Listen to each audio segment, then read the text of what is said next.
paano gamitin? Okay, so paano nga ba gamitin ito? Ito ang airsoft natin. Dalawang klase kasi airsoft eh. So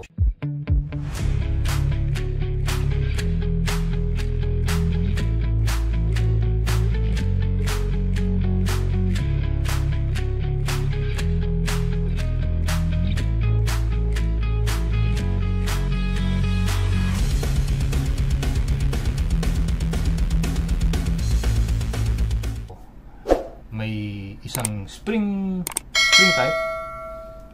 Yun yung parang pellet gun sa palengke. Pero yun, bakal na rin siya. Okay, so may spring type, kinakasa mo siya. So pagkakasa mo, ipuputok mo, tapos ikakasa mo ulit, ipuputok mo ulit. So ganun siya. Yun yung mga parang low quality na airsoft. Okay, so ito naman, ito yung mga glass. Ito yung mga gas blowback airsoft. Ito. So, yun nga, ginagamitan siya ng gas. Demonstrate ko lang kung paano gamitin. Okay? So, ito yung gas niya. Para sa mga newbies, starters pa lang, ito yung gas niya. Ito yung propellant. Tapos, ito naman, yung bala niya. So, malayo dun sa tunay. Okay? Andun na tayo sa same size, same design, weight, and function. Pero yung bala kasi nito, non-lethal. Unlike sa tunay, talagang nakakapatay. Okay? So, ito, non-lethal siya. Although, hindi porket non-lethal, hindi na delikado. So, kaya itong airsoft natin, kailangan bago kayo humawak ng airsoft, kailangan manood muna kayo ng maraming video kung paano gamitin ng airsoft. Okay, so kailangan yung habit nyo sa gun safety, napaka-importante yon. Kasi hindi porket airsoft lang to, bara-bara na tayo. So kahit ganito lang ang bala nito, guys, sabihin ko sa inyo, ang ano bang tawag doon? Velocity ba? Basta yung lakas niya or yung bilis niya, imagine niyo na lang 350 feet per second. Okay, 350 feet. Ilang metro 'yon per second. Kada segundo 350 na feet. Ganun siya kabilis. Imagine niyo na lang kung matatamaan kayo sa mata, talagang makakabulag rin yung kahit papaano. So yung airsoft na yan, safe yan kung may mga proper gears kayo, lalong na dun sa war games na airsoft.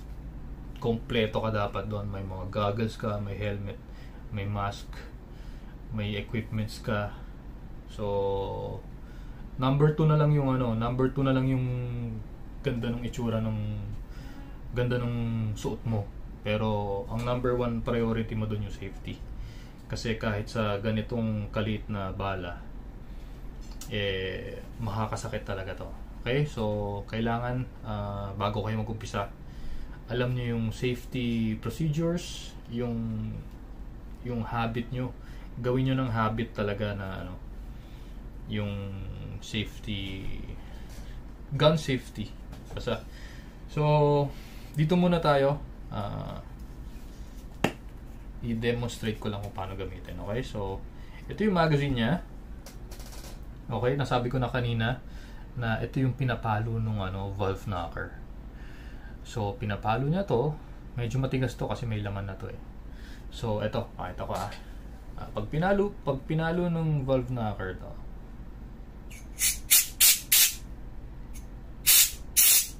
ayan hindi nakikita eh. So lalabas yung gas dito. Okay, so pag lumabas yung gas dyan, yun yung propellant niya para sumipa dun sa BBs para pumatok. So yun siya. Okay, so ganun gumagana yung airsoft. Tapos dito tayo maglalagay sa inlet dito sa valve na to. So, ang tamang paglagay, okay, ganito, upside down. Kasi kung isi-shake nyo tong bote ng green gas natin, para may liquid sa loob eh. So, okay, so kailangan, syempre, kung liquid to, which is parang liquid nga to, okay, dapat nandito sa baba. Kasi kung nakaganito kayo maglagay, ang may lalagay nyo, hangin. Okay, so importante na alam natin tong mga ganito. Kasi basic lang naman to pero mahalaga. So ito, maglalagay na tayo ng gas. Shoot lang natin dito. Pero make sure lang na yung dulo nito nakashoot dun sa mismong valve. Okay, hindi siya akala nyo kasi minsan nakashoot na pero hindi eh. Pag ginalaw nyo yan, ayan o. Ayan o, may space pa siya. Nagagalaw nyo. So para maalaman nyo kung na-shoot na, tignan nyo na maigi. Tapos ayan, hindi na siya masyadong gumagalaw. Ibig sabihin nakashoot na. Okay? So paglagay ng gas, upside down na ganyan. Tapos pre-press nyo. Siguro mga ilang segundo lang. Yan, pwede na yan. So minsan may sumisingaw, ayusin nyo lang yung pagkakatutok. Okay, so sa ngayon pwede na to. Siguro putok lang tayo ng ilang onte. Tapos ito, merong hihilahin nyo to. Ayan o. Ito, hihilahin nyo. Kita nyo para may bumababa. Okay, so basta ito, hihilahin nyo yan. Ayan o. Tapos dun tayo shoot sa ilalim. Kasi yun yung maluwag yung yung parte. So dapat nakaganyan kayo para pag nag-shoot kayo ng bigis,